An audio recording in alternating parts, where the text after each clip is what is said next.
Star Trek 57, M23, take 2.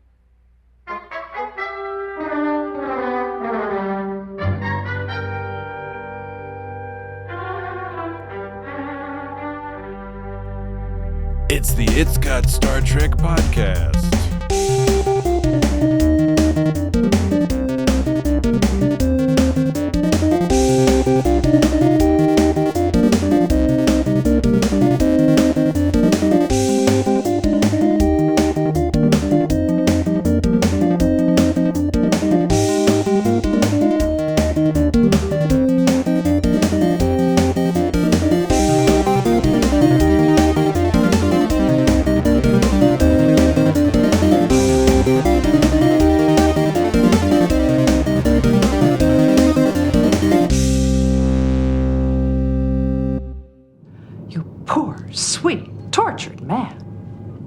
Excuse me?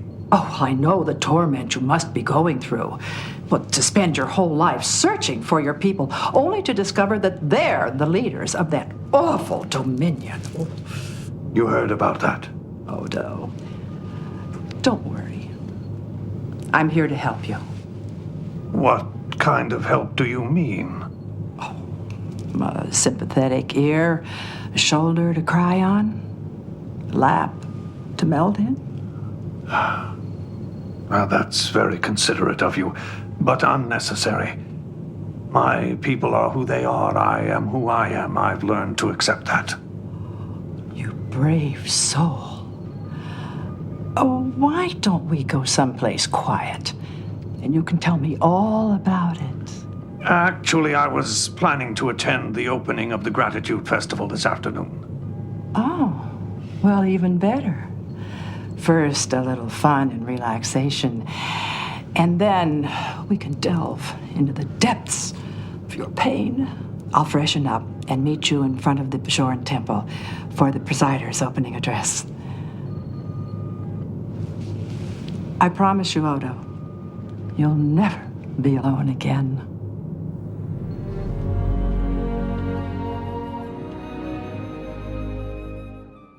Why, hello out there. Right. Dan, I saw your finger move. I know. Moved to the screen. I paused. No, because my screen went dark and I didn't want it to turn off. Oh, That's why. we don't want a dark We screen. don't want that. We would never want a dark little. It's Got Star Trek. Thank you. Whoa! Thank you, Jesse. Whoa! Thank you for keeping us on track. Yes. Hello. Hello. And welcome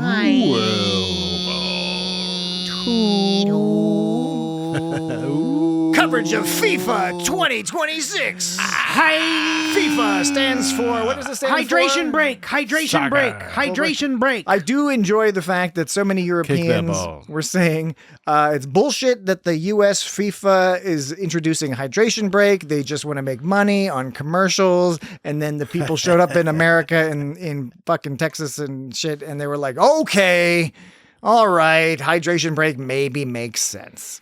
A lot of the United States, for folks who haven't been here, is an unlivable wasteland. It's a desert, baby. That through the sheer arrogance Or a jungle. of humanity, we've drained swamps and built extra swamps and built cities where there oughtn't to be cities. Nah. The hubris of mankind Places that should never be. is on full Well, the whole display. point, the whole thing of soccer Phoenix. is like they're all about not stopping play. Exactly. I get it. I get where they're coming from. And frankly, I would have agreed with them to some degree, except for I have been enjoying all the YouTube videos of people coming from Scotland being like, I thought I was just going to walk the 3 miles from the hotel to the stadium. And like halfway through, I was like the ambulance came to pick my ass up. I had to change my clothes. We're trying to walk through fucking Dallas, Texas, and goddamn June. Come on. Is that where they're having it in Texas? It's all over. That's ridiculous. They're having it all over. It's Is the all point. over? So there's places where it's not so hot, but you know, there's Miami, Florida. Why can't they just is one have of it the like locations? in like New York or something? I think they have some in New York. Maybe I don't know. I don't really You tell him, Benjamin. follow this business. All I right, don't all follow right. Let's get going here. Hello and welcome to welcome to the It's Got Star Trek podcast. I didn't expect to find you here. And this you know? week on the It's Got Star Trek podcast. Next week on the It's Got Star Trek burger. Boogers. I can't quite tell if Burger. Dan's just being playful or Perhaps. or mocking. Or perhaps just a handful. Yeah. But this week on It's Got Star Trek, the 344th episode of It's Got Star Trek, Wow. as it happens, Slow down. we will be discussing the episode titled, it's one of those one-word titles that later Star Trek is fond of, but Deep Space Nine didn't always do this. But in this case, Deep Space Nine... I can hardly wait. Deep Space Nine decided to title this third season episode Fascination. I thought you'd be down on the promenade helping Marta put up the decorations for the Bajoran Gratitude Festival. This is a funny episode. I enjoyed that delivery by Avery Brooks as well. Cisco to Bashir. To Bashir. Avery Cisco to Brooks, Bashir. he directed He it. says that a He couple. did. Jesse, you're right. Avery Brooks directed this episode, and I think directed Oh, I it got one. well. Yeah, well. So a couple times, like, Well. here he goes. Cisco to Bashir. A couple times in this episode, he says Cisco to Bashir. Yeah. He says Bashir. Yeah, he does that. He does that from He time goes to time. Bashir. You know, you see Yeah. what I'm saying? Yeah, I He do. says Bashir. I do I see hear it. what you are saying, Dan. Yeah, I think the implication I know what you're saying. is that he's pronouncing the last name Bashir in a different way than he and other people often pronounce it. I didn't say that. I mean, but that is what you were suggesting, is it not? He's looking for a response clip. No.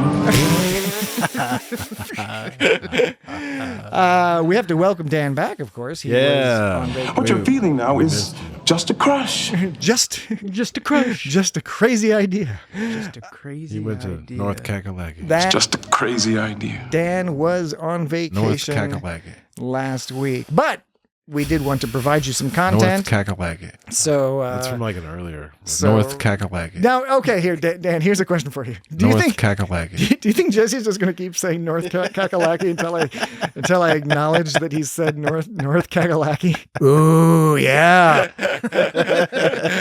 All right, okay. I So stopped he saying it. did. You're playing a recording of me saying it. I don't keep saying North Kakalaki. So, That's the same recording. so Grania. All right. So earlier I had asked Dan if he listened to the last week's episode that Jesse and I put together, and Dan said he did listen, and I believed him. But I believed it. He's now provided some additional evidence. Evidence. There we go. That he did indeed listen to that episode. Well, now, you holding? now, here's the thing. For regular Befoist. Okay, I'm enjoying Pushkin. I'm enjoying that. Hippocrates. Canar. Romulan ale. Romulan ale. Eggs are part of things. Evidence. Evidence! So Jesse and I were not aware that Dan was gonna I had no idea. attack us with our own clips. Pretty awesome. Very well done, Dan. Listen how gross this is. Yeah. So, Yeah. when what I was attempting to get at before Dan threw me Hogan's had green blood. completely off track was That that doesn't sound so bad. I think I should put like an echo on Dan's sound thing so he can be like, this is one of them extra sound clips. Are we going to talk about blood wine? So okay, Dan Hogan's had green blood. Dan was on vacation last week, but Jesse and I still want to do a podcast But Those guys. Dan's algorithm had suggested that the next episode we discuss should be Fascination. However, Jesse and I agreed that we wouldn't want to discuss Fascination in particular without Dan. We wanted his sound clips. We wanted his opinion. We gotta have all the bits. It's a fun. Dan's not here. What the fuck are we supposed to do? Come on. It's a fun episode.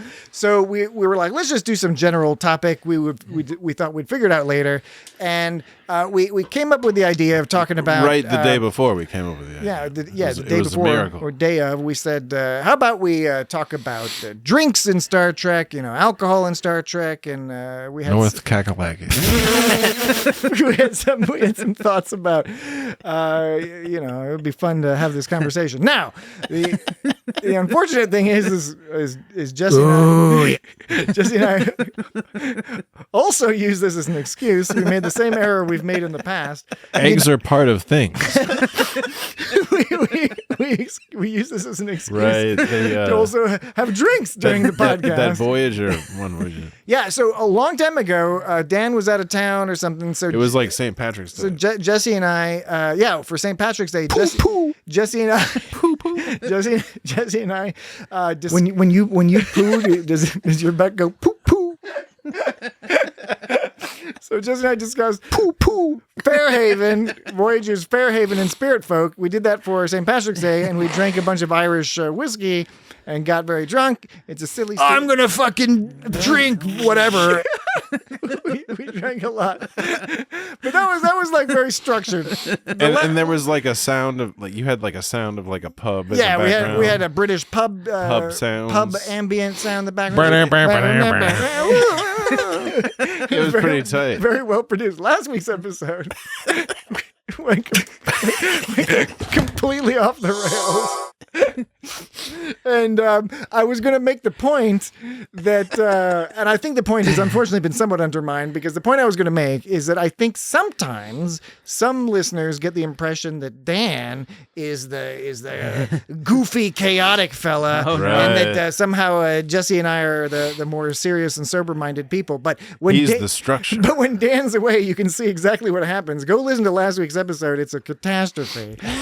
Dan is the one who keeps us in line. Dan's the one who points out that we ought to start the episode or, take a break or whatever. It was actually kind of difficult to find isolated sounds because someone would be ending a word as somean was starting a word. There was a lot of little overlaps here. Yeah. There was no space between words a lot of the time. It was magical.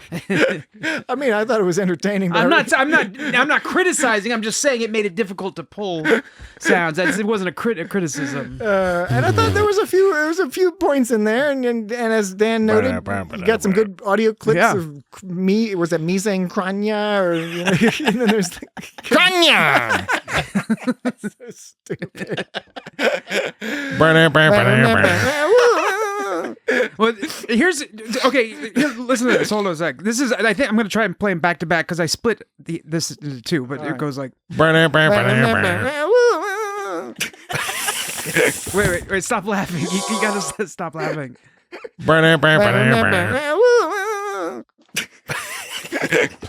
Did you hear that? You hear that? Listen to that thumping. You hear that? What was that thumping before you went to break? Probably like Jesse falling over or some shit. By the way, I told you guys to stop laughing, and it was actually the sound that was laughing. So that's my bad. That's my bad. I was like, I'm not laughing. Yeah, I know. That was my bad. But I don't know what that thumping was. But I think it might. You know what I think it is? It was like a rustling. I think it's Jesse and or I taking our headphones off and hanging them on the microphone. Oh, I think we could simulate that right now. Like if I was like. Okay, that's probably it. Question: can you name this part of what you were talking about in this part? Used a fur. Used a fur. Was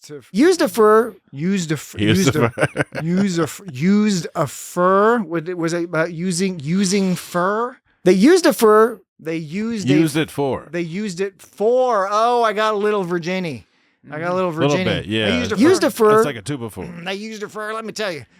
They used it for, I'll tell you, when you're coming from Virginia, and if you're driving down to North Kakalaki, you know you're in North Kakalaki because the road turns from asphalt into some sort of concrete nonsense. Yes. And that's for real. It starts making a sound. Yeah. Is this part. When you're working on a show, as you're going around town and digging through dumpsters and stuff, or going to antique stores, you'll see something, you'll be like, yeah, that looks something we might be able to use in the background at some point in the future. Right. And so they got, one or two, whatever, a couple of these weird looking bottles because they looked weird and sci-fi. They used it for the Saurian brandy. But then as it turned out, as the show went on, and there we go. Saurian brandy. Yeah. I have a couple more these questions. You have more questions. Yeah. Dan's questions. No, that's fine. I mean, we have some emails and we have episodes to discuss. No, I want to answer these questions. Okay, if we are capable of doing so. Do you know what this part's from? That's from Jesse on every episode of It's Got Star Trek. Okay, real. Here's another part of it. Poo poo poo poo. Poo poo poo poo. Poo poo poo poo. Here's another part. Poo poo poo poo. Poo poo.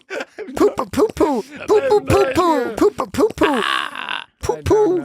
We were jamming on something. Yeah. And we're back with no sound effects. We have to go. Poo poo poo poo. We made our own sound effect. Is that a sound effect if I just say poo poo? I was coming back from break. Yeah, that was. We were all confused. Yeah, we didn't have any Chief O'Briens or Milana's on it. Yeah, we had to say them all. I'm not jokingly. Milana's on it. Chief O'Brien. I'm not jokingly. How about this one? Cleverer. Holograms. Cleverer. I mean, that sounds like something. Okay. Do you remember what you were talking about? Cleverer. I was about to try to equivocate, but absolutely not. I do not remember what that's from. It's like from the 80s. Pre-Fox News, predicting Fox News in some ways, predicting some interesting stuff with science. Dag, yeah. It's a cleverer film than you think, and it's also got The Doctor in it. Now, here's the thing that's funny. You still don't know? I honestly, I'm thinking of like 5 different movies. That have like okay, I must have been talking about Gremlins 2. Yes, but the first thing I thought, I was thinking of with like The Burbs or something. I can't remember. It was in The Burbs too. It was Gremlins 2. How about this? It's all thick. It's all thick and goopy. Is that from the episode where we discussed Enterprise's Vox Sala and Captain Archer and Trip Tucker, Charles Trip Tucker the third get caught by the sentient seaman? No, but a good guess. Sentient seaman. That's a good name for a band. It's all sentient seaman. Yeah. This is all from last episode. It's all thick. It's all thick and goopy. Got to be talking about Kanar.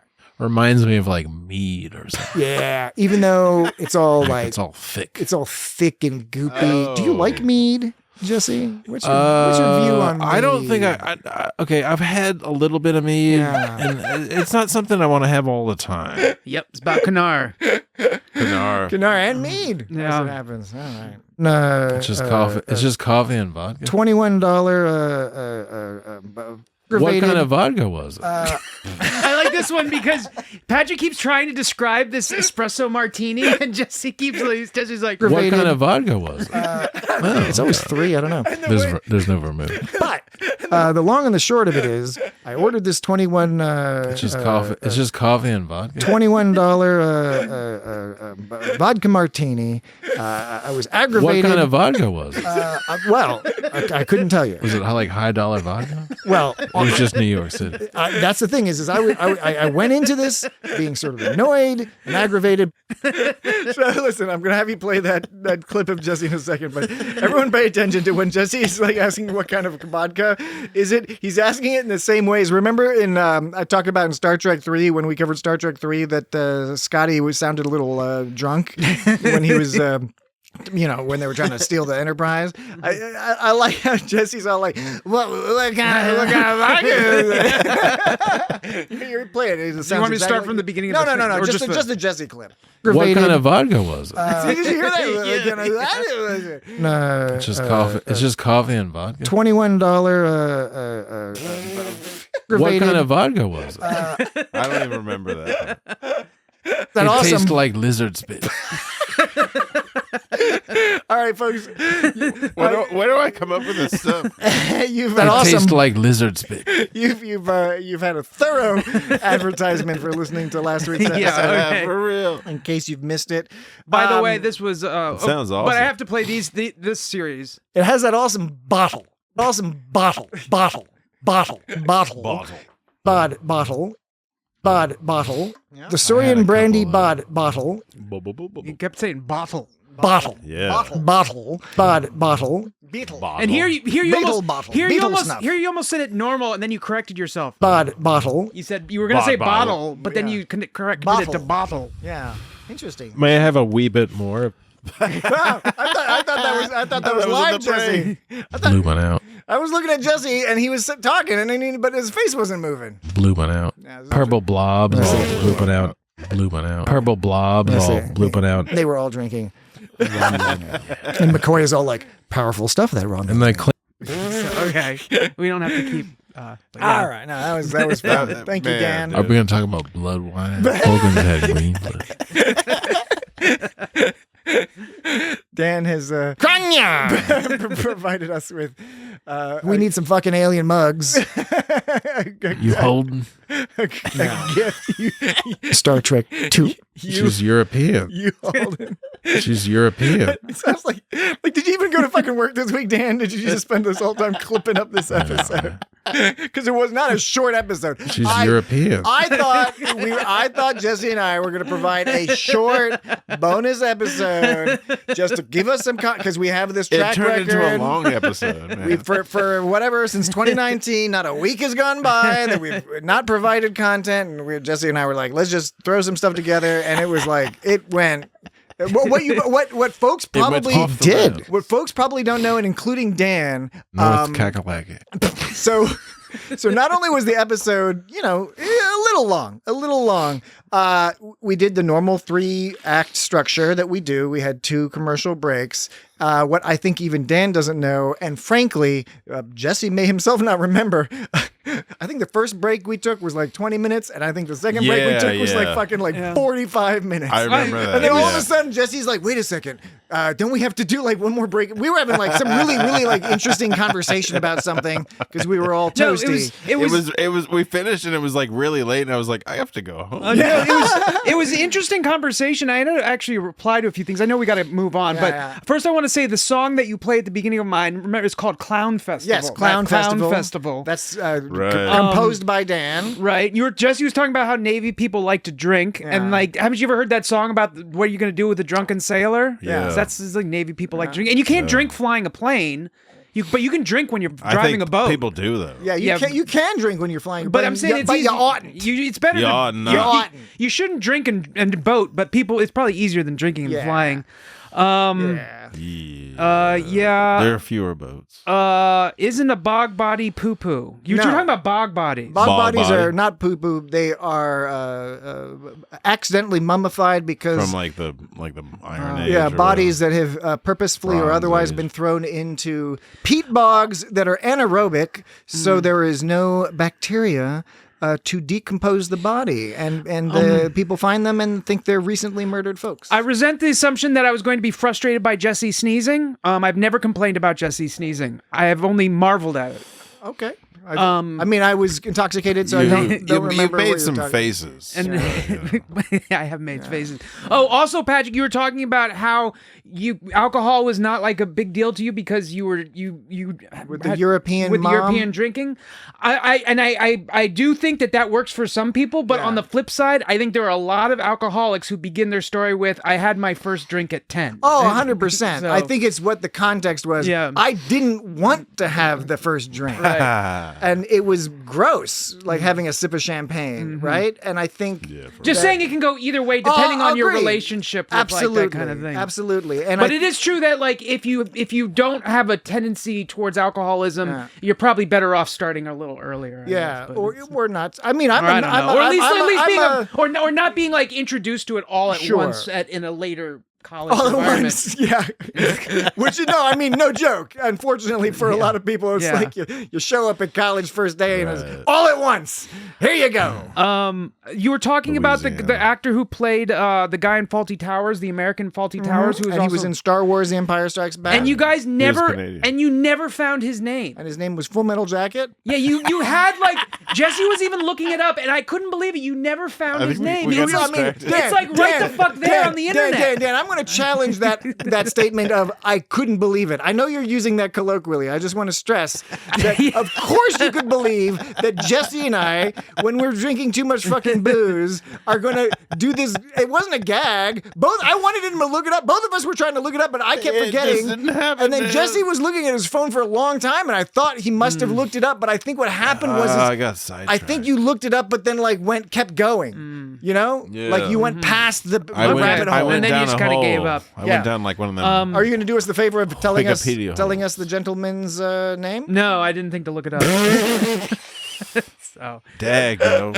yeah. All right. Oh, and any other questions? Last thing, Florida. You said it was kind of offensive to name drinks hurricanes in Florida. Yeah. In Oklahoma, 7-Elevens are owned by like some different company or something, but they Yeah. call their taquitos tornadoes. That's right. You've mentioned that before. It's another thing that presumably is not considered offensive and by the locals. Zima tastes like Sprite, and are they called Saurians because they're dinosaurians?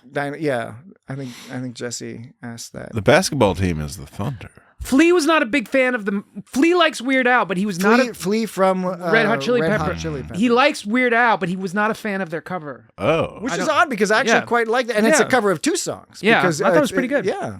I mean, well, it's Weird Al. Weird Al is pretty great. But I didn't know that about Flea's And at one opinion of point, that you guys song. said Tequila Sunrise was tequila and OJ, and then later you said it was tequila with simple syrup and Campari. Well, that was the just to clarify, because again, we might not have been I have no recollection of that, sir. communicating properly. At the time, we were complaining that the recipe for the Iberian Starburst, or whatever they called it, that guy, the Guinan drink. Yeah. That the online recipe, in addition to not being magical, Hippocrates. it also was basically a tequila sunrise with the addition, I think, of Campari and something. I don't know. I can't remember. Vulcans had green blood. You got that green blood. Yeah. Okay. All right. You That should was- really keep using a lot of those. was fun. Those, I think, are good, It was good fun. clips. I'm Yeah, a those little are some jealous good- of Dan for two reasons. I mean, one, I've been jealous of Dan since I've known him for his the skills he possesses. He's a smooth, get he's a outta smooth here. that I dude. do not. I envious. Let's say envious. It's not really. It's not. Envy is a better term. I don't want to kill Dan. I'm not angry at him for those skills, but also because he's done exactly what I've always wanted to do, but have been too lazy to do, which is to pull out clips of Blooping out. of people. I always thought it'd be great. Like for example, Purple blobs Let's all say- blooping out. it's like if Dan's on vacation, wouldn't it be great if I just had a soundboard of Dan clips and then we could play Dan clips? That's awesome. like lizard spit. Ooh, yeah. But Dan's beating us to it. That sounds like Boimler. Or no, not Boimler. That sounds like Rutherford. That's me doing Yeah. an accidental. Did sound like Rutherford. I Eggs are part of things. Yeah. Oh yeah, we had that whole egg conversation. Oh man. Pushkin. All right. Okay. Well, we're almost up on a break. But Jeez, sorry how I about took this? up so much time. No, Hey it's just man, fine. it's gold, baby. Yeah. Okay. Welcome to the It's Got Star Trek podcast. Okay. Welcome. Do we have emails or Yeah. whatever? All right. Well, we have two emails, but what These we'll do are is this. our messages. What we'll do is this. We'll do one email now, and then we'll come back from the break, and then we'll do the other email, and then start in earnest our discussion of Fascination. But there was an interesting podcast. I enjoyed it. So good job. I'm guys. glad you enjoyed it. That's good. As you can It see, I took warms the my time. heart. I took the time to pull I know. that out. That's Yeah, really. We do appreciate that. There were some really funny bits. All right. So Yeah. this email, this is an email from longtime listener Steven. And it's in reference to our discussion of the Schizoid Man, which was a few weeks back. That's the last official episode we did. And Stephen says, gentlemen, in your recent discussion of the Schizoid Man, you digressed a bit on the oddity of Ira Graves' casket having a window. Or I guess you could say Graves' grave has a window. Smiley face. Which actually is...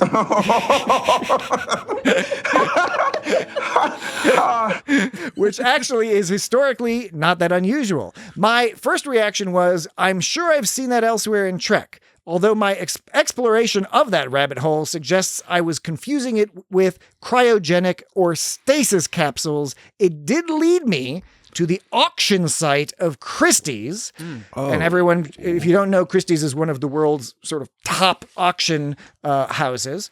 To the auction site of Christie's, which shows a 13-inch model for the prop. This prop, you know, the what he's referencing is Ira Graves' body being put in a torpedo tube, a Star Trek torpedo tube, but that had unusually had a window in it so you could see his face. Not like Spock. And the prop was sold at Christie's in 2006 for $2,640. Shit. He's provided the link. I'll add that to the show notes. The text from Christie's also indicates that it was used for the probe used to transport Kalair to the Enterprise in the episode The Emissary. Yeah. And we talked about the Susie Plaxton, who played the Vulcan doctor in The Schizoid Man, played Kalair in The Emissary. But in that one, he notes there was no window. What seems to be the same capsule, Stephen goes on to note, is launched into space during funerals in 2 Voyager episodes. So I guess it's a standard issue body box. For the era. It also looks suspiciously reminiscent of the $6 Million Man's bionic transport and repair station toy that I grew up with. Keep up the good work, Steve. Thank you, Steve, for Thanks, Agamus. Hey, Steve. all that information. I wish I knew more like prop lore, because every time I come across prop lore in Trek, it's usually interesting. We talked a little bit last week, apparently, about Kanar bottles and such. Well, interesting, on eBay, you can get, I see a listing right here for, quote, authentic. We'll see. Authentic new Star Trek Raktajino blue mug, DS9 Replimat ceramic cup replica prop. Which is exactly what I want. I don't know what new Star Trek DS9 means. Yeah. I don't know what that means, but it's $179. Yeah. Whoa. Because we're stupid. Because fans are stupid. But Etsy, you can get them on Etsy for like $25. Okay. So. Well, you could. Those aren't like, this is apparently a legitimate one, but how are you going to fucking know? The fact that is that when you said it cost, what, $109? $179. My brain was like, I shouldn't pay that much, but I think I'd do that. I think it's reasonable. Dude, I kind of want, and I always wondered, does the liquid go out in the wide part? Meaning that presumably. So that makes it like impossible to drink the whole thing, because like I don't think so, if the Dan. liquid goes outward with the wide part, or was it just wide as a base, or the liquid actually goes all the way out? Folks at home, this is an example where Dan is acting all this out, and it's not aiding. There's a bit of it's not aiding my comprehension of his point. Okay, so the top of the mug is a certain diameter, and the bottom of the mug is a wider diameter. Mm-hmm. Is the wider diameter a wider inner diameter too, so it fits more liquid? Sure, yes. It fits a wider. Okay, I get what you mean. Does it fit a wider diameter of yes. liquid? Wait, let me just say it just so I feel sane. Does it fit a wider diameter of liquid at the bottom than it does at the top? Understand. I had always presumed it did, but you're right to suggest that there's no reason to presume that. It could be that it is a straight cylinder and the outside is the goofy because it shape. seems like that would make it more difficult to drink. That's a funny. Yeah. No, Dan's whatever Dan's acting out. I don't even know what I'm doing. I shouldn't mention it because nobody can see it. It looks more like My goodness. toothbrushing than drinking. It's like a Well, vertical. There's that, or there's another. Yeah, a vertical toothbrush dirtiness thing going on. If you go on Google and look up milking table, that's what that looked like. Milking Dan. table. Milking table. I don't know about that. All right, we will be. Wait. Oh shit. We will be right back. I think that about covers it. If you need me, I'll be on the promenade. I'll be right back. I'll go with you. Yes, Where to of find course you will. You know where to find me. Look, go or stay. Sleep or don't. I'll be here.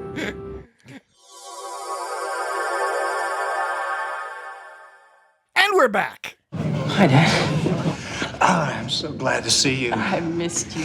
Vedic Barile, it's good to see you. Hello, Lieutenant. Having a good time?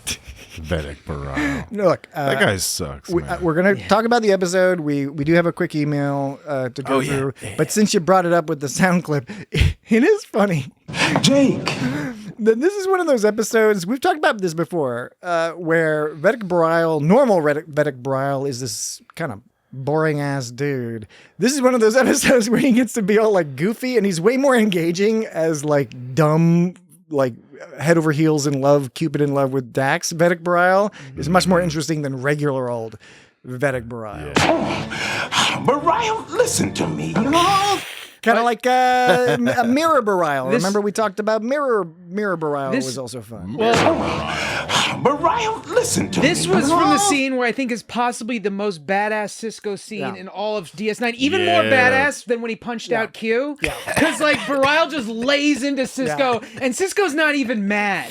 He's and he strikes Cisco's face. He makes contact first, and Cisco's face moves aside like he was hit. Not even mad. And it's like he's not mad about the hit. He's exasperated because he thinks Baral's like got the wrong idea and being annoying. But the punch to the face, that doesn't even faze him. Both of the actors deserve praise for what I'm sure is from their theater training. That looked like a real punch. Yeah, it did. I played that a few times and it looked really good. Theater stage fighting is hard to pull off well, and we've often joked about on like TOS is a great example where you can see their stunt people. Oh no, you don't. You can see the fake punches. You know, WWE is awesome, but you can often see the fake punches. This is one of those examples where you're like, that it looked like Avery Brooks got punched in the fucking face, and then he was doing some Neo, like dealing with a kid, like a child. I know. I just love him taking that fucking punch to the face, and like the only thing annoying him is Baral's attitude, but the punch is like it doesn't even it's not even on his radar. And play the clip again and I want folks to listen. It is also one of the places where he most sounds like Jake. Okay, so first I'm going to play the Baral part. Oh, no, you don't.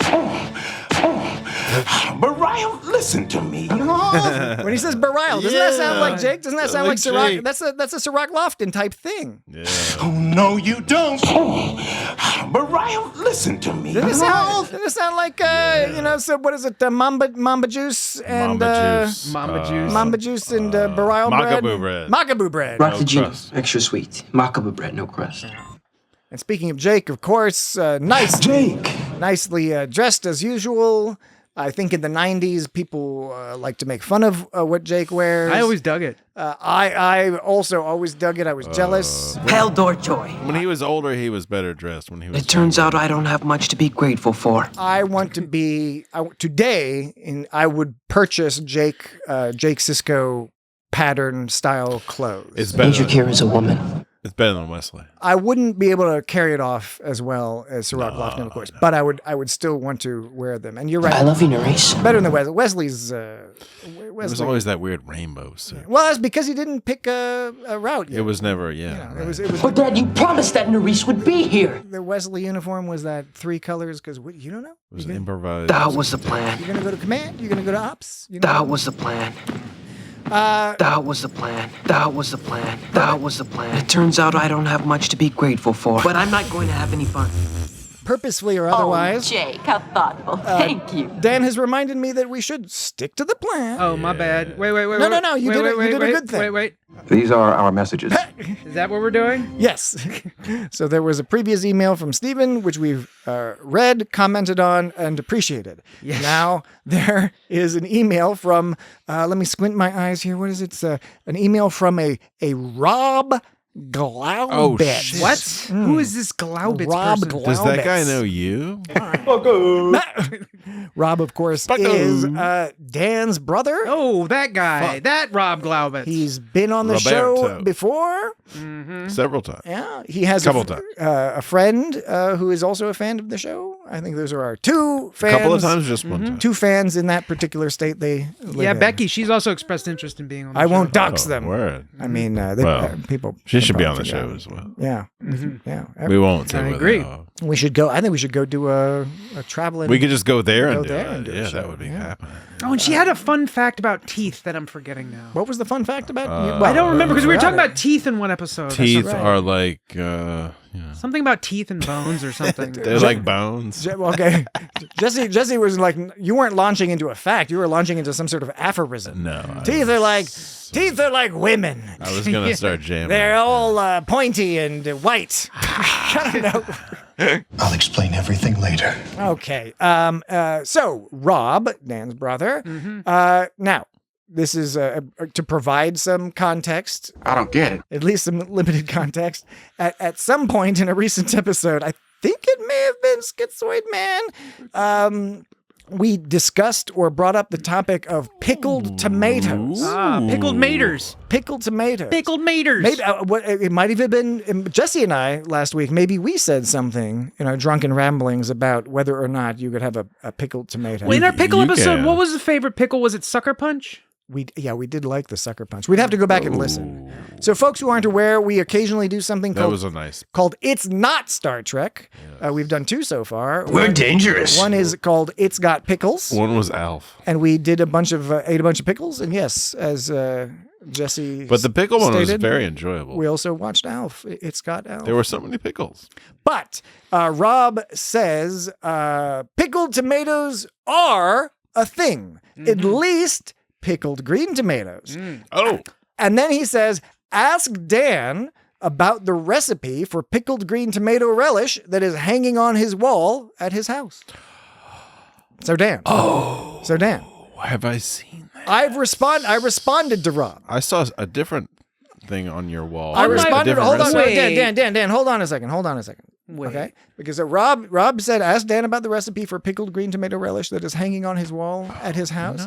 Yikes. And so I responded to Rob. I said, I will not only ask, I will use the key I have to Dan's house to sneak in and take a picture of the recipe. You didn't Just do a that. crazy idea. If I can successfully dodge his guard cats and the local Arlington Karens that keep constant watch on the neighborhood. And I Hologram? I know I probably shouldn't use the term Karens. I apologize. Karen. They would have found it.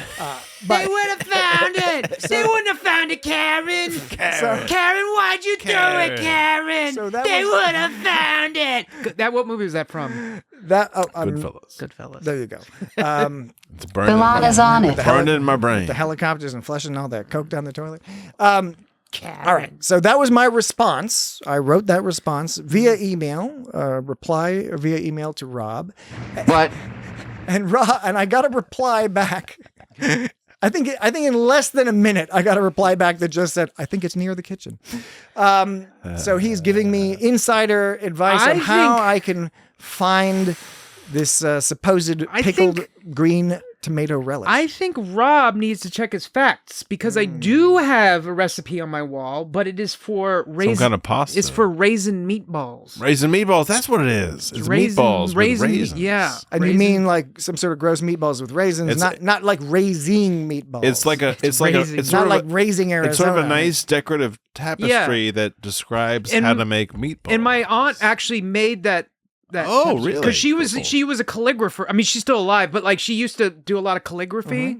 And that's a good gig. Yeah, so you get paid a lot to be a calligrapher. Yeah, and she made this the recipe for she didn't come up with the recipe. They're actually called like Rick's famous raisin meatballs. My dad. Is it like a gag? Lots of meatballs have raisins in them. It's So like is that it's a like for real? Mediterranean So I'm thing. trying to explain right here what the Yes. deal is. You're trying I'm to. trying to. Wait. Chanya.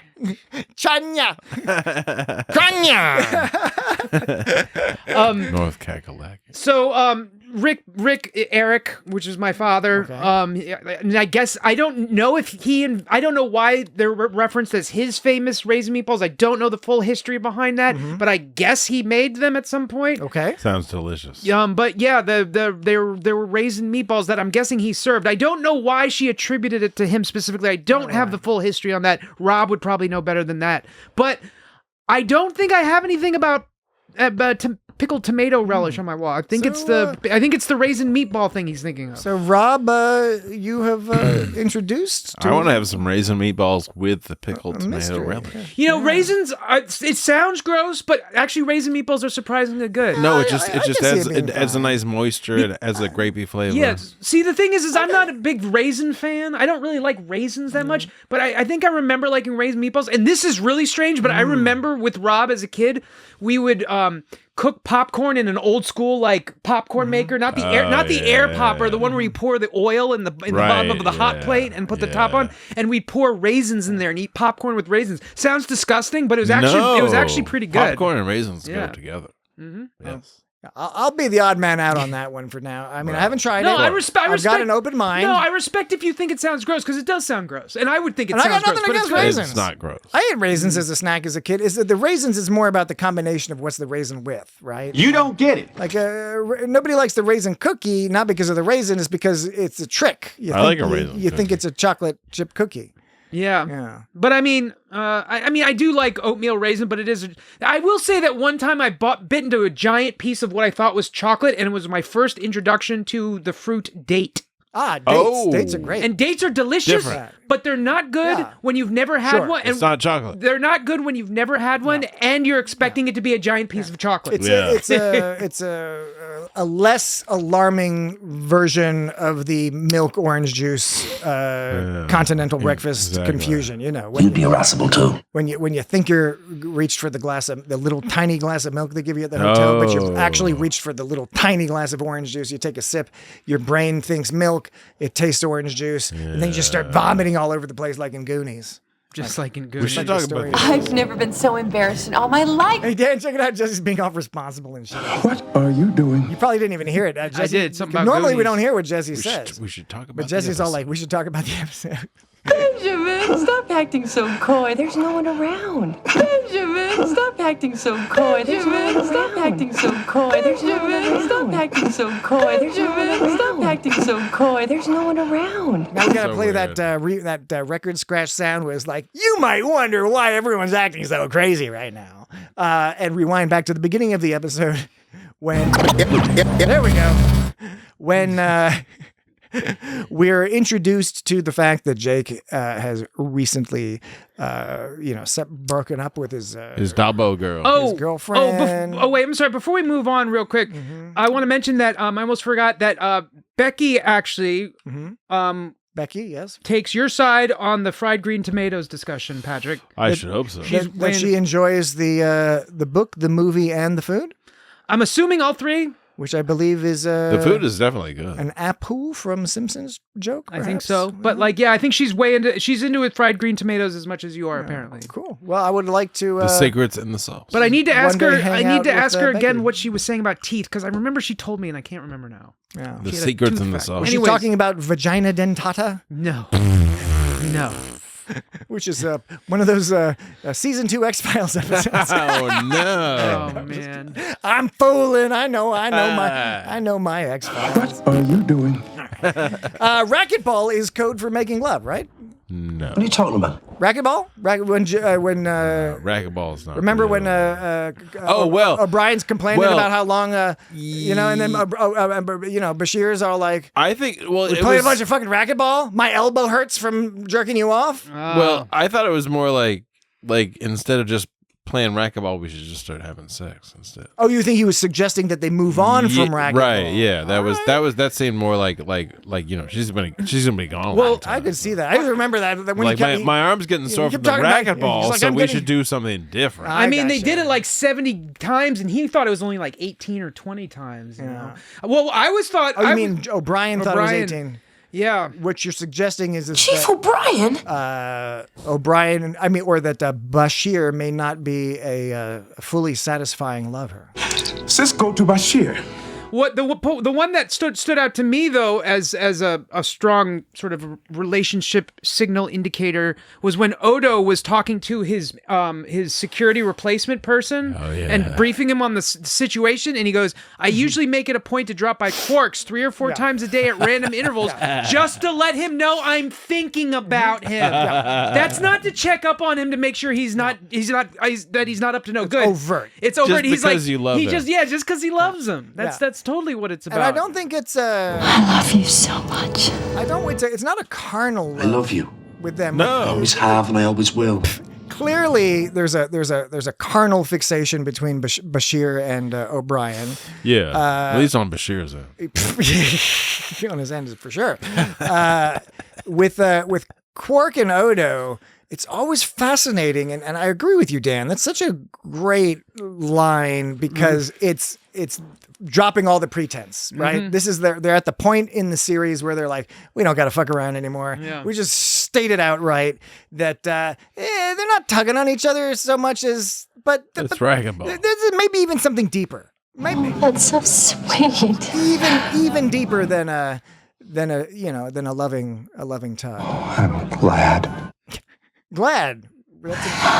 My ears tingle at the sight of you. Okay, I did. That was the Quark ear molestation with Keiko Oh, forget about him. was performed What about well, me? but I need you, Keiko. She it looked horrified. she did, and she should they were Rightly playing it so. for comedy, and the unfortunate thing is that it was funny, but it was also in the context. You're like, no, that's a Ferengi sexual organ. It's basically like a dude rubbing his crotch up against Well, a chick's whatever. I mean, it's like I like how I'm being all feminist by being like, this dude's like rubbing the chick's pussy. it's interesting that The dame, the skirt. you give them umox for sexual pleasure, but then also the same way you hurt them is by grabbing the ears. I guess it's the same with the balls, Yeah. Balls and but dick. it's not quite the same with the balls.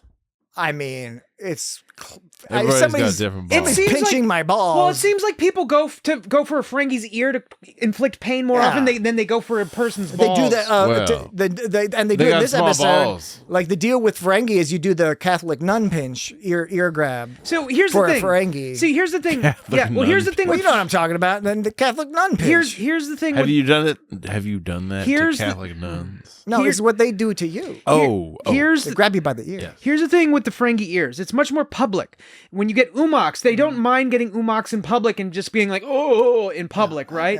Now, if someone, but you don't see someone stroking. Balana's on You it. don't see someone like grabbing and stroking someone's balls in public and them going like, oh. But you do it with. I mean, if you did, it would be an odd. But thing. then, but you do with the umox. Similarly, you more often see people go for the ears to inflict pain on Ferengi than you do see someone go for the balls. Usually when someone goes for the balls, it's like kind of played for comedic effect. Mm-hmm. But you know it would work. Like, I mean, I'm sure it would work in a fight. But like, it just seems like the sexual and Ferengi's sexuality is like on display right there on their ears. Yes. For all the public to see. Masculinity is a fascinating topic, and Star Trek touches on it sometimes. Touch you. I'm gonna touch all of you guys. But the What you're feeling now is just a crush. just a crush. But He can't keep his hands off me. the whole Ferengi ear rubbing, and you're right, Dan. I'd never really thought about that. They don't seem so ashamed about it in public. It's more associated with if somebody was like caressing your shoulder or something. However, we're given the impression that I don't think the ear is meant to be like it's not meant to be like a full on. It's not like a clitoris totally or a penis. boner-fied. I think it's just a nice personal feeling. But I also think nice it's funny. personal feeling. Well, think about the other thing about masculinity. Excuse me. In general, like, because you made me think about it, like in a fair fight, do Ferengi have a rule where it's like not cool to go for the ears? You know how like often I would think. often gentlemen, males of the human species will be like lobes. they'll be like it's not cool to go for somebody's balls, to kick somebody in the balls. It's totally fine to paralyze them, kill them, punch Stab them, you know, push their nose into their brain, break their legs. Of course. That's acceptable, but it's like uncool. No. To like Don't hit them in the balls. hit them in the balls. That's right. Dudes are weird. You tell him, Benjamin. Murder. Peldor Joy. Peldor Joy. Peldor Joy, Odo. Peldor Joy. Peldor Joy. Tezra. His Keldor. eyes unfurled. Oh, sorry. Impatre. That's a different episode. Bren. Yeah. Bentel. Didn't they do this whole burning the business? Ulan. Oolong. That's a weird language. What was that weird blue liquid? And that weird blue liquid she was combining. It was like a cocktail. Yeah, she was making like a cocktail. Yeah. So like some what is it? Blue. Is it blue curacao? Is that how it's pronounced? Or Blue. Morocco. Mystique. By the way, last time I couldn't figure out that stupid drink they were trying to sell us for a while. I think it was called Mystique or Mystique. But Told you. But this whole business with the writing shit on a scroll and burning it, didn't they do? That's from No Time to Die, right? They did that in that James Bond movie where they were in some sort of Italian town. Oh, where I guess that's a thing you do. You put your regrets or something, and you let them ancient Rome burn. Yeah, that whole scene with Morn. She goes, Morn, I can't believe a handsome, fun-loving guy like you could have so many problems. My advice to you is to burn this as quickly as possible and don't look back. And so he does. Mm-hmm. But and then Bareil, of course, is like... Sage advice. Now, obviously, he's just hitting on her, but because that's not sage advice at all. That's just the parroted, like status quo sort of like... Good old regular advice. That's just... It's not even like... It's a scripted thing to say. Not even advice, really. It's like no matter what you do in that scenario, the advice is to burn the scroll. It's the ritualistic. Well, it's because the whole ritual is to burn the scroll. So when she says, my advice to you is to burn the scroll, that's not advice. That's just reminding you what the ritual is. But maybe that's part of the ritual. Fill out that form and burn it. Yeah, right. Maybe part of the ritual is being encouraged by others to do it. Sure. Okay. Well, if you think that's the best way to handle it. It took you a moment to find that clip, but that was a good clip for what I said. I'll keep that in mind. Clip. I will. Do you think that the whole reason that Keiko had a bad time on the ship was because Lwaxana gave Molly all that That's candy? What it seems. Yeah. She was like, because it was like she all like gets off there like, oh my god. And she gave Molly so much candy that Bashir had to give her like fucking medicine. Like she had to be prescribed medication because Lwaxana gave her so much fucking candy. Yeah. There was no other explanation, so you had to assume that it was Lwaxana. You don't give someone else's kid like candy like without their permission. I mean, if you're Lwaxana Troi, you do. I was on the bus once. She's the daughter of the Thirst House. I was on the bus once and I was like witnessing this scenario. There was this mother and her child, and then there was this other woman of a similar age. They were probably in their late 40s or something.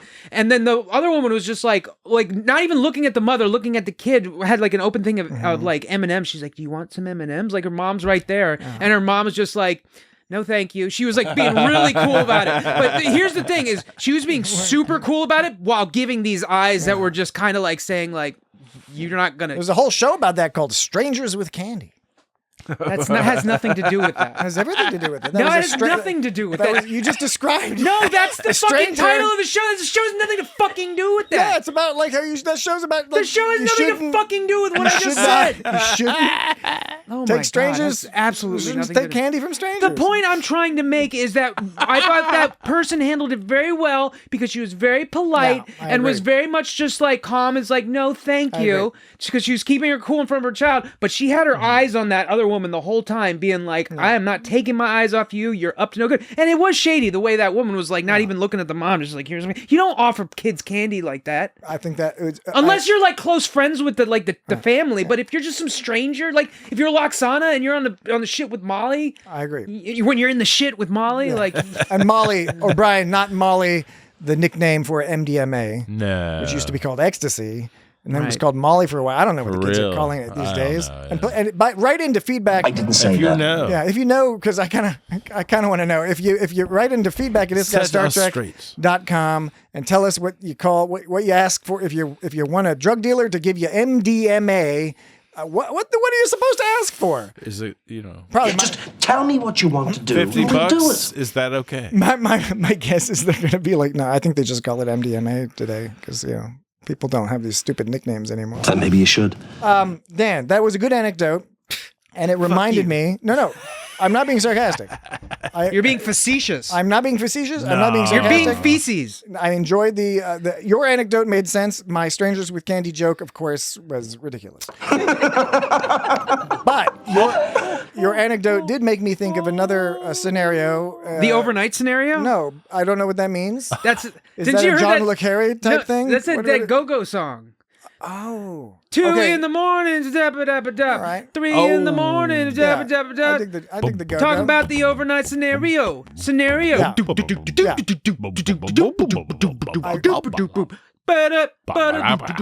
Washington, D.C., the birthplace of go-go. Bean. Dan was there when it happened. Pork and beans. Dan is the unheralded Rototoms. contributor to 3 in the morning, DC Go-Go. 4 in the morning, ba-dabba-dabba-do, talking about the overnight scenario. My anecdote that you made me think of, and because I'm curious, your judgment, Dan, if I did the right thing in this scenario, because we were talking about not taking candy from some strange people. And, that's okay. I was in Washington, D.C., the birthplace of go-go music. In fact, I was not too far from the location of where a lot of go-go music was played. I only wish I had a friend like you. It was a crowded street, lots of people out and about having a good time. And this fella comes up to me and he says, "Hey, hey, it's for horses. Hey, what's up?" I was like, "Not much." He's like, "Put her there." I was like, "What?" What? He was like, "Put her there." He puts his hand out. And no. Is he a cowboy? Wow. Oh, no, you don't. I was out and about. I was having a good time too. So I was like, "Okay." And I shook the guy's hand. And when I did, he placed something in my hand. No. And I look in my hand, and what he had placed in my hand was just sort of like a handful of marijuana. Whoa. Not in a bag. Not a baggie of marijuana or cannabis. Just loose? Or grass, whatever you want to call it. Loose flower. Just a handful loose leaf. of loose marijuana. Weird. So, and I'm looking at my hand all confused. When did that happen? And then it was, What are you talking about? I want to say like 2000. So what'd you do? What'd you do with it? Well, that's what I'm getting to. I'm looking at this. 2002. This handful of marijuana, and then he looks at me. I look at him, and he's got a smile on his face, and he leans in all close. He's like, "You wouldn't believe it.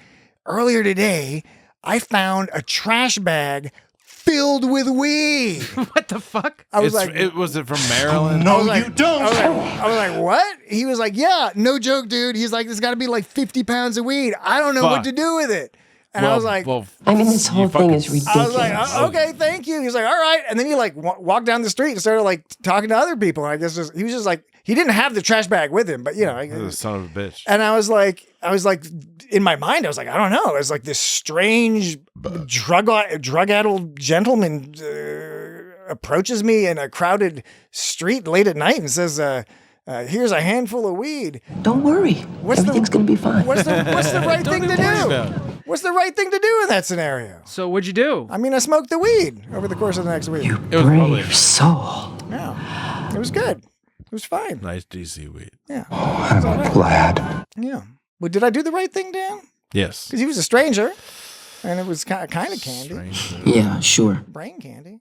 Anyway. That's right. It's funny because this is a really good episode of Star Trek. We're not talking about. I don't know if I'd say this is a really good episode of Star Trek. It's a funny. It's kind of like one of them. This is kind of like one of them time waster episodes of Star Trek. But that's good. That can be good because we do learn a lot about the characters. I mean, I will say that like the episode passed by pretty quickly. Like there was always something kind of going on, interesting to look at, even though nothing really got accomplished. Yeah. I was entertained. A lot of entertaining shit happened. But it was very silly. The main thing that gets accomplished is a reinforcement of O'Brien's true love of Keiko.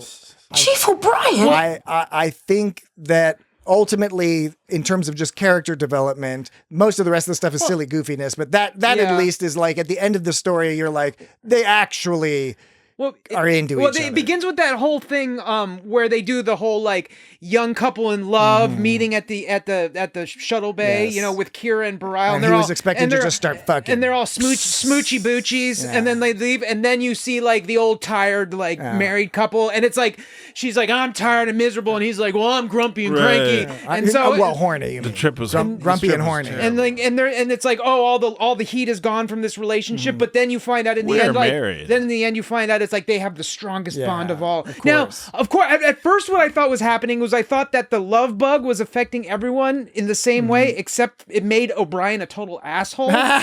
Because when he was like, being kind of a he was fucking like, go with Samar! It was Go! a little extra, Leave, we don't need you anyway, you stupid jerk face person. Yeah. And like, he was being pretty fucking cruel. Like, when Keiko was like, I'm gonna leave and pretend like I don't know you anymore or some shit. Like, I was like, is this bug just affecting O'Brien differently? No, the bug had nothing to do with any of that. They even said as much. I mean, like, that was kind of the punchline of the episode. And so the two punchlines of the episode was, one, O'Brien really was being truly a fucking asshole there. Number two, Dax really has some like latent feelings for Cisco, which is like, oh, gross. I mean, but understandable. Not that gross. And what if it's not? What if it's not Jadzia? What if it's Curzon? Yeah, what if it's Curzon? Curzon. The only reason it's gross is because they're old friends. That's why it's like they're super old friends. Hey, Dan, sometimes that makes it more fun. Yeah, I mean.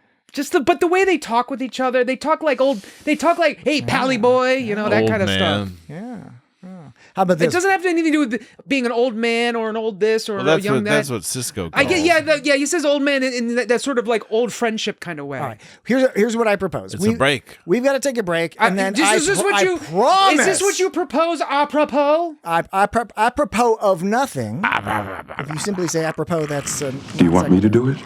And I can't really say apropos of nothing because the timing and all there's all sorts of specific reasons why we're taking a break. What are you talking about? We'll take a break, and then Dan, Jesse, and I, who are old friends, will experiment with this whole experiment with the whole like having sex with old friends things, and if it's weird or not. Yeah, experiment. Oh, it's weird. Then we'll get. Why not? We will be right back. Be a dear. Run along. Oh, go on. Leave. Oh, I'm not going. Excuse me.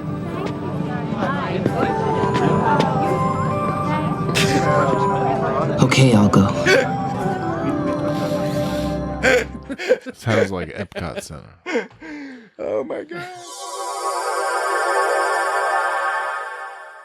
And we are back. Well, tell him I'll be there shortly. Okay, I will. I'll do that, Bashir. I'll do that. Okay, Bashir. I'm happy to do that. I'm happy to do that for you, Bashir. Is there more to this joke, or did you just have that one clip and then you followed it up with some jibber jabber? Remember when Odo? I mean, I enjoyed it, but remember when Odo got all like fed up with Bashir making out with Kira in front of him, and he was yeah. Yeah, and he was all like Yep. He was all like, No, Doctor. remember that happened? I felt bad for Odo. I know. He like, first of all, he's like, he's like, hey Kira, you want to go to the party with me? She's like, yeah, you can join me and Bareil. And he's like, oh, and then like Kira's like, I'm not into you anymore, Bareil. I'm gonna make out with someone else. Come here, Bashir. And then Odo's just like, oh man. Did Lwaxana and Odo ever have a thing, or did Lwaxana always just hit on him? I can't remember. There was an earlier. Yeah, there's a previous episode of DS9, and it's actually the Lwaxana Odo scenes are wonderful because Lwaxana is so often played as a joke. And to good effect, but in that episode, while there is some clowniness and joking with her, she and Odo have a real and sincere connection, and she makes reference to it because at one point he can't hold his form anymore. They're trapped in a turbo lift, and so she kind of holds out her big puffy skirt, and he like melts into her skirt. She didn't hold out her big puffy Oh no! Never mind. I can only interpret Dan's little motions there. I believe he was referring to vulva, Puffy. Oh no! like a vulva. So he could because he didn't That's have it. not a He didn't have it. Volvo. He didn't have his pail. So He did not have his pail. She pulled out her fluffy. Yeah. So he could No, like Dan. be in there hot. instead. So just so everyone at home knows, Dan he enjoyed the joke, but he does seem guilty and embarrassed.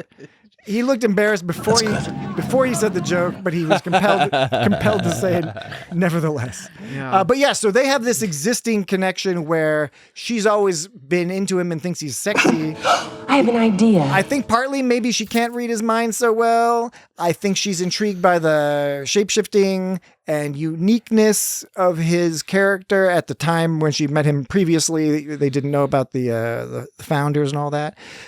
So yes, they have this pre-existing connection, which we see a little bit about here. Yeah. But he's still friend-zoned with Kira. Yeah, it's a bummer. That's a bummer, dude. I like when Oh no! I like when Dax all like Dax gets the most mischievous when she turns into Loveland. Like first of all, Loveland Dax. I was saying first of all, like because Bareil starts like first of all, Bareil is talking to Kira. Stay tuned next week when Dan is like, I want everyone to tell me if I say first of all too much.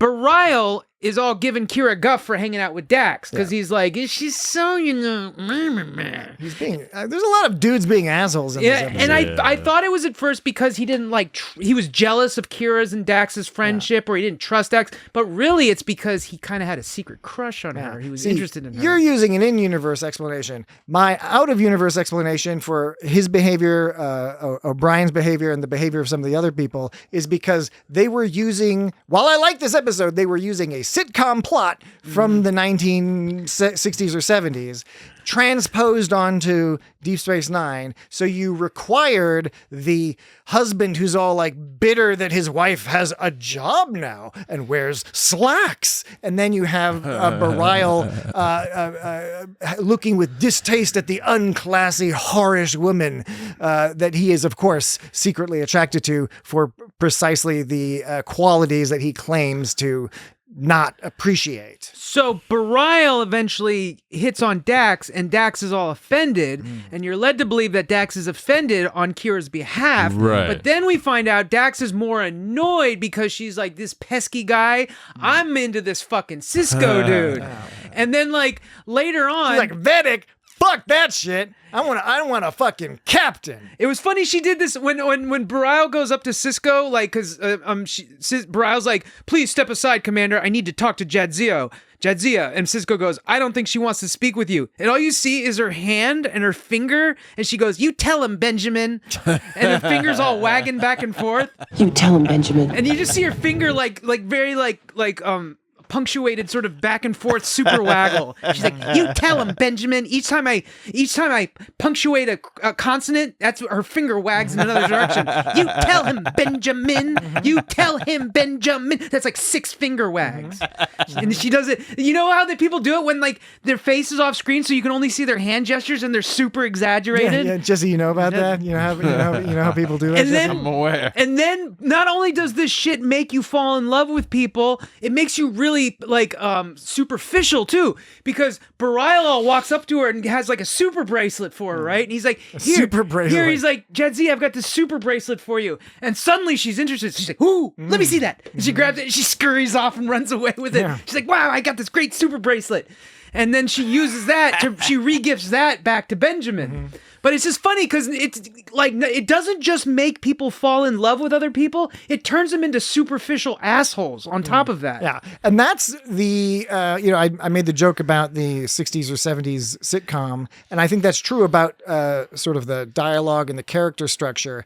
But the actual idea, the core ideas from this episode go way back to Greek and Shakespearean or Greek style comedies where you've got some sort of impish fairy or something causes people to fall in love with the wrong people, and it's all like hilarious. And there's like cross age, cross culture, whatever. This is a very old tale they're telling here, and there's not much of a message other than it's funny, and that's why I returned to my earlier argument that the main message of this episode was just to reinforce that Keiko and O'Brien do really like each other for real. They do really like each other. Yeah, I mean, O'Brien, everyone always talks about him getting tortured, and it's true, but at least in this episode, he's being tortured by an extremely relatable, normal, regular person problem, which irascible is stress on a marriage due to he's just married, childcare, and irascible career conflicts, geographic conflicts. These are things that so many people have had to deal with. But at the same time, in the end, they only break your heart. O'Brien's being all like, not 1990s style.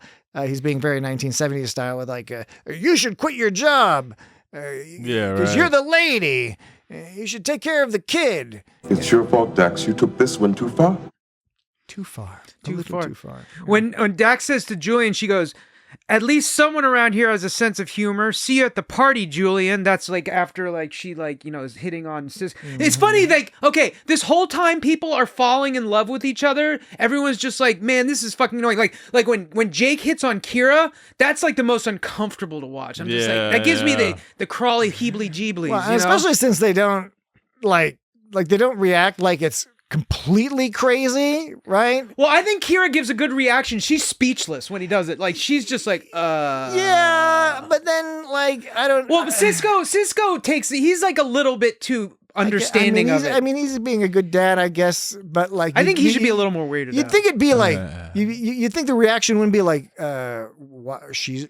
Cisco's like, oh, she already has a relationship. It's not... You can't have a relationship with this person because of age difference and all these other things. It's just like, oh, but she already has a boyfriend. That's his reason for Jake not to date Kira.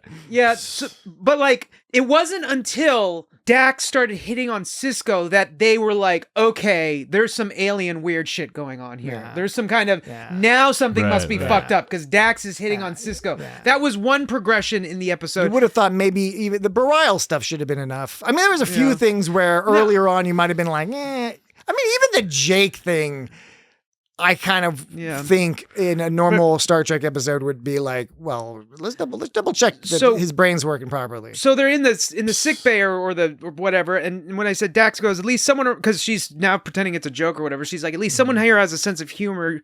See you at the party, Julian. And then Julian gives this weird smile. He gives this cute Julian Bashir smile, and then he gives like a little wave that says like, "Oh, you rascal, forget about it." He gives this little like, "Oh, you, oh, you." Also, he gives the 1960s/70s sitcom wave. Yeah, he gives the cutest Bashir smile I've ever seen, and followed up with that wave. It just makes me want to snuggle him. Don't you want to snuggle him? I mean, there are many reasons to want to snuggle Julian, and you've listed. You've just added to that pile. The pile. That grand pile of reasons to want to snuggle up to Julian. And his teddy bear. And his teddy bear? Yeah, he's got that little teddy bear he likes. The pile of teddy bear? No, he's just got one teddy bear. By the way, Poo-poo. We do poo-poo. We do poo-poo. We do need to do Where the Hell Have I Heard That Before? I also wanted to say, though, that the one other part where this episode sort of like... So one of the progressions was that Cisco Dax thing. Mm-hmm. The other one was when you see, because you start to notice after a while that when Lwaxana gets that head motion thing... when she does the universal TV commercial indicator for I have a headache. Yeah. Where she puts her hand up to her temple and closes her eyes and sort of grimaces and is like, ugh. And then the Nuprin little yellow, different, the black and white hand with the Nuprin is all yellow commercial. Yeah, the one that Wayne's World made fun of. Oh yeah, they did, didn't they? They did make fun of that. All right. Then there's like Tylenol, which is called paracetamol in other places. Is it? Yeah. Are you sure about that? I'm 100% sure about that. Paracetamol? Paracetamol. Parasmetafol? Pretty much everywhere else is paracetamol. So and then when she does that, like you see that other people start doing it. We call it acetaminophen. Like at the part where so Kira's like, for you I'll make time, Odo, just look for me. I'll be with Bareil. Odo says, oh, I thought he'd be celebrating the festival in Bajor. I'm having problems. I was like, is this some new Benny Hill style gimmick where Dan first what's the word? Mispronunciates the thing. Oh, no, you don't. Then he follows up with a correction. And then Kira says, so did I, but it turns out he'd rather be with Dax than me, and to make matters work, I have Jake Sisko chasing me around the station, professing his undying love. Bashir says, that's strange. A little while ago, Jadzia and Commander Sisko convinced that she wasn't convinced. Yeah. You're reading quite fast. You're missing some words, some articles here. I'm going to slow down. I was trying to speed up to get to the next part, but I'm really just shooting myself in the foot, making it longer. Just relax. Don't worry about it. Bashir says, that's strange. A little while ago, Jadzia had Commander Sisko convinced that she was in love with him. He even had me examine her to make sure she was all right. Apparently, it was only a joke. So when Bashir says in love with him, if you look at Lwaxana, right when Bashir says in love with him, when Jadzia had Commander Sisko convinced that she was in love with him, Lwaxana starts smiling. And it's one of those, like, you're not looking at her because she's one of the characters. It's fun sometimes in a scene to look at the characters not talking because sometimes they make funny faces, but she starts smiling. And at the end of that exchange, and Lwaxana and Odo Just leave. so the folks at home know, I'm sorry, Dan, I'm sorry to interrupt, but when you indicated that she was smiling, you made the hand motion of somebody crimping a mustache like a Hercule Poirot. I don't know why that was worth interrupting me because it confused me but nobody in the audience had any fucking idea. I mean, in this case, I'm part of the audience. No, you're not. This is one of those things where you can just not mention it and none's the wiser. Now, that's correct, and I won't make any Catholic jokes either. Irascible. That you are, Dan. So and at the end of the exchange, when Lwaxana and Odo leave, that's when Lwaxana grabs her head, and then Bashir does the same thing, and then Kira does the same thing, and this is love hits again, which is, on par for the course, except this is the first time that it hits the two right people at the right time. Yes. This is the first time that it's not unrequited love. This is the first time that it's not one way, because it hits both Kira and Bashir, and they both look right at each other and start going fucking crazy at each other. And by the way, we should have mentioned this before. Are we all in agreement that this virus uses duckling logic? Darkwing Duck logic? Not Darkwing Duck logic.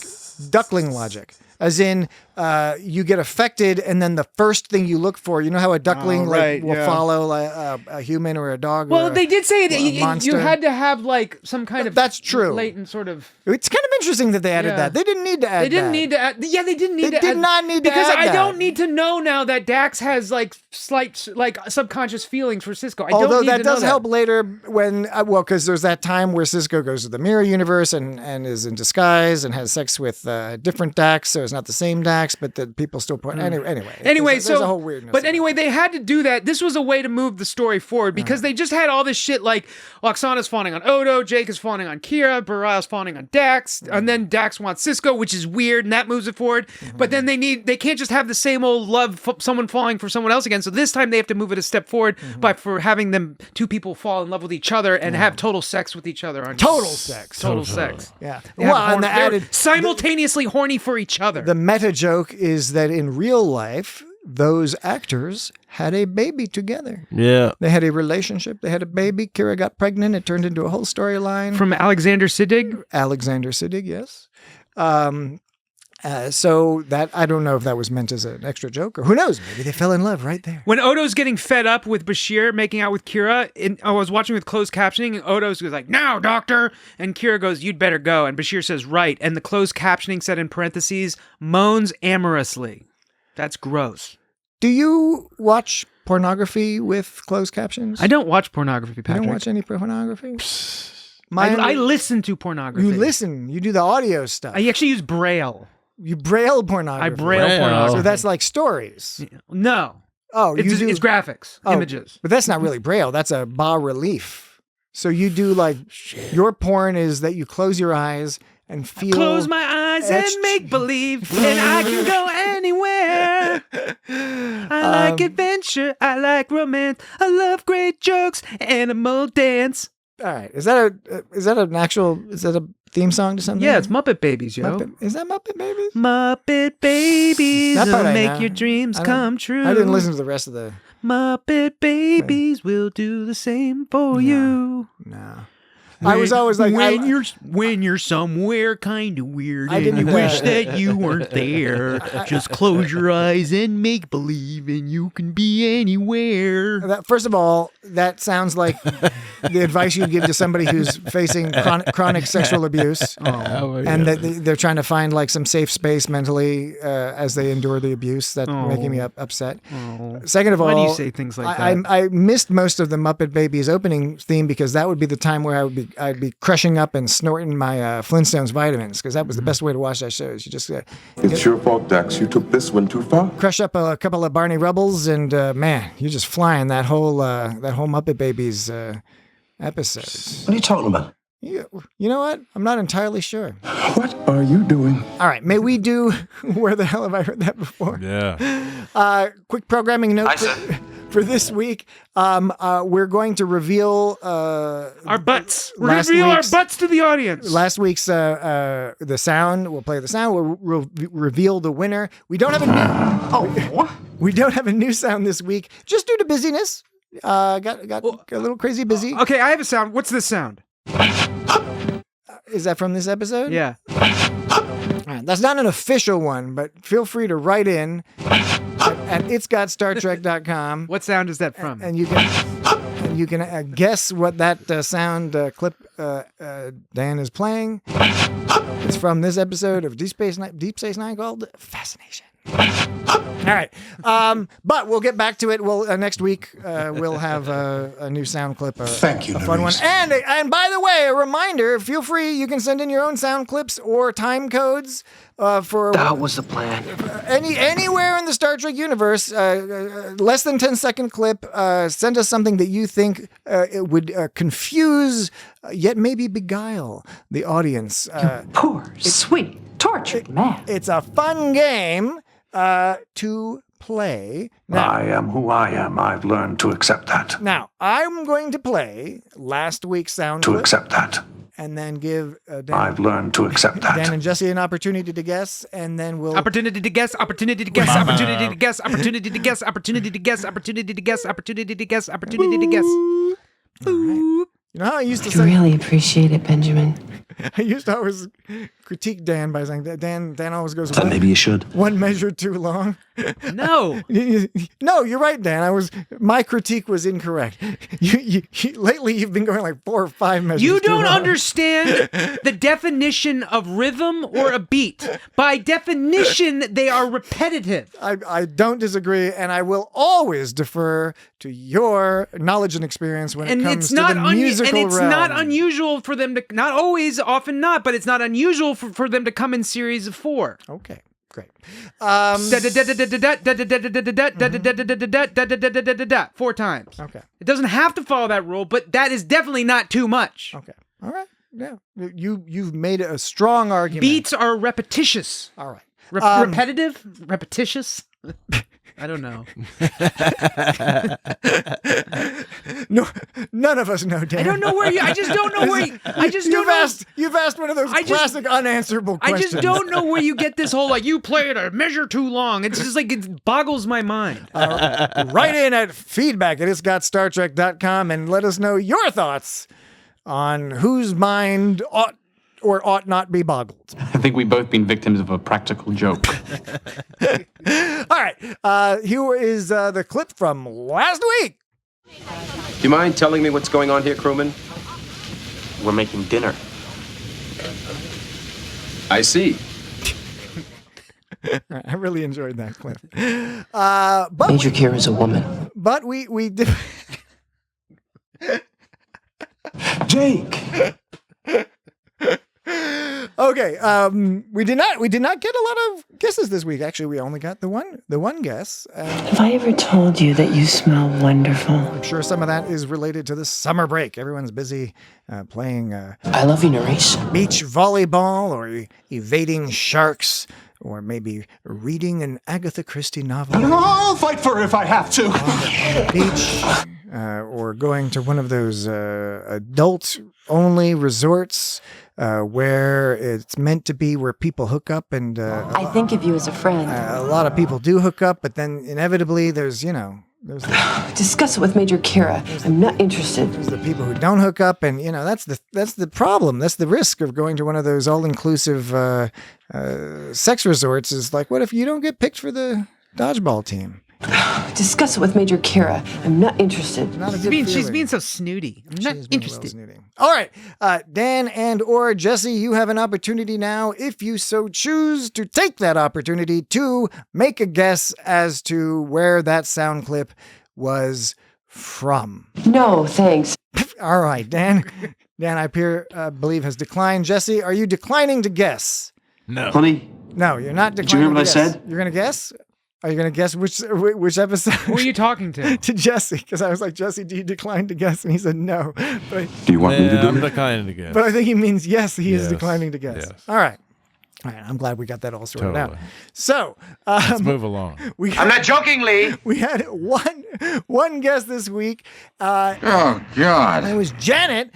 Janet from Facebook says, this is from Voyager's Tuvix. Ah. Oh, shit. I only recognized it because I happened to watch that episode after listening to your podcast. I even did the meme with Leonardo DiCaprio pointing at the TV and everything. And she finishes the comment with, thanks, Agamus. So she beat you to the punch there. Thanks, Agamus. She can play it anyway. Sorry about that. So thank you, Janet. And Janet, did. you are 100% correct. That line was from the very famous episode Tuvix.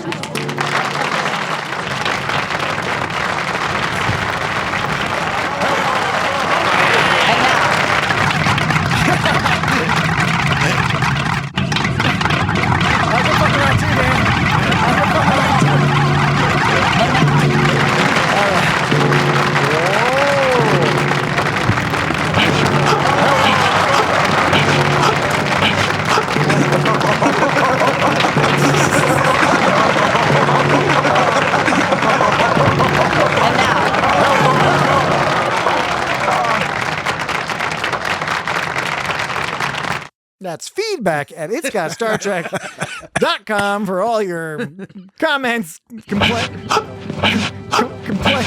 complaints, suggestions, what have you. So no new where No where the news hell- is good news. Where the hell have I heard that What before? does Peldor Joy mean? What the fuck do you think it means? And then fucking this celebration goes on for 26 fucking hours. I know, right? That's how many hours are in a Deep Space Nine day. No. Yes. That's how long this festival goes on. I'm look. Hey Dan, look at me. Physically, look at me. No. Physically, look. No. Look what I'm doing, Dan. You're grabbing your butthole. I don't want to watch that. Stop grabbing your butthole. No, I'm putting my foot down. I'm putting my foot down because Deep Space Nine has a 26-hour day. You're putting your foot down because it helps get your finger up your butthole. I don't want to watch that. Whoa. I mean, everyone knows that Dan is joking, but it's he's not. I'm not joking, Lee. He's not wrong. Danian spice pudding. Okay. Dan's like, okay, we've got 5 minutes left in the show. Genuine platinum-plated renewal scroll inscription pens. Leave it to Quark to sort of monetize a religious sort of holiday. Absolutely. But Quark hilarious is and cute. uncharacteristic. O'Brien is so bummed out that Quark gives him a free inscription renewal thing. It's an indicator of how serious the situation is with O'Brien. Like Quark gives him a fucking free thing. Chief O'Brien? Yeah. What you're feeling now is I love just you, a crush. We need to see each other more often. Have I ever told you that you smell wonderful? I'll fight for her if I have to. You throw one hell of a party. Oh, forget about him. What about me? I need you. Discuss it with Major Kira. I'm not interested. I think of you as a friend. He can't keep his hands off me. But Dad, you promised that Nerys would be here. All right. So, Jake. Is it just one of those, like, you just want to push a bunch of buttons type situations? Kind of, yeah. That's fine. That's fine. Criticize it all you want. Yeah. What else about this about this episode. I will. I don't want us to conclude the conversation. Oh, Jake, how thoughtful. Without Thank you. stressing the fact that, as Jesse mentioned earlier, Avery Brooks directed this episode, and I think it's an extremely well-directed episode. There are so many great transitions that utilize the set very well. Where like when Bareil is hitting on Jadzia at first is on the lower level of the of the set, and then the camera rises up to Odo kind of doing a little jig, and then it does that several times. Yeah, it rises from the bottom to the top. Layering, going up and down, which was and just a very nicely thought out shot. At first, when Odo was doing that jig, I thought he was affected by the thing, but that's just Odo dancing. He was getting down. He was swaying. Yeah, Odo's he was getting. I like how by the end of the episode, Odo and Cisco don't even look like worried or stressed. They're just kind of resigned. They're just like look at each other like, I don't fucking know what's going on, man. They're just like, this is fucking weird. And they're just like, I don't know, man.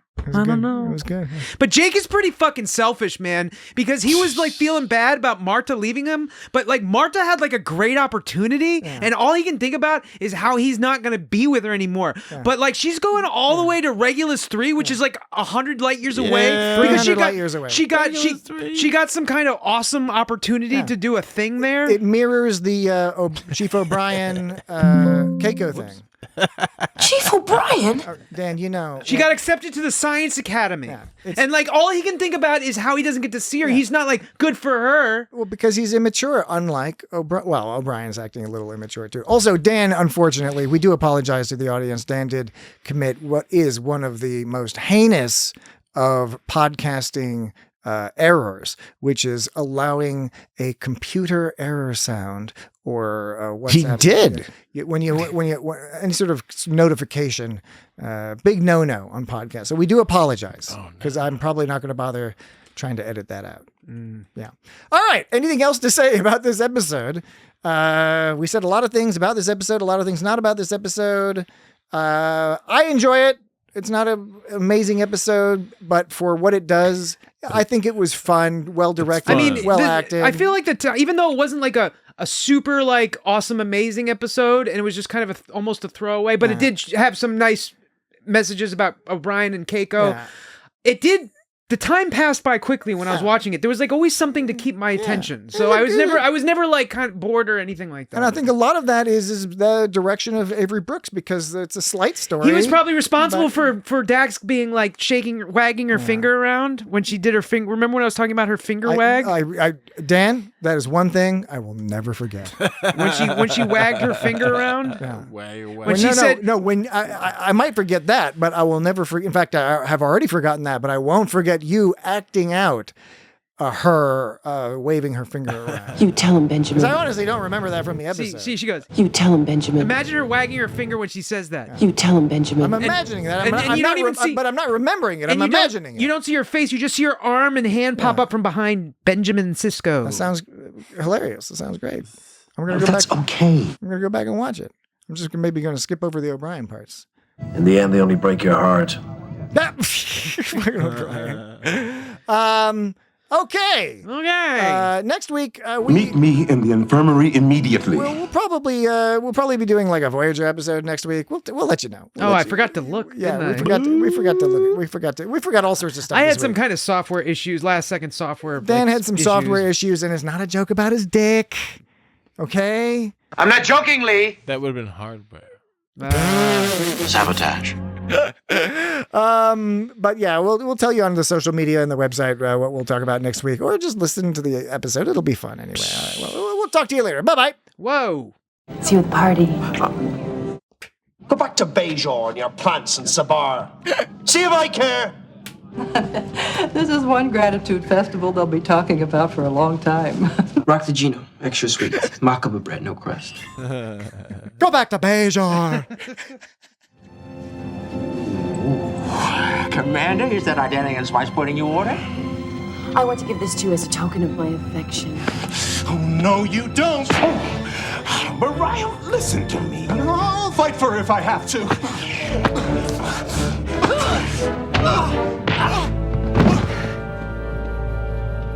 Oh, I'm sorry, Benjamin. He was just starting to annoy me. Commander, you throw one hell of a party. Pudding, anyone? I've got my Danny and Spice pudding.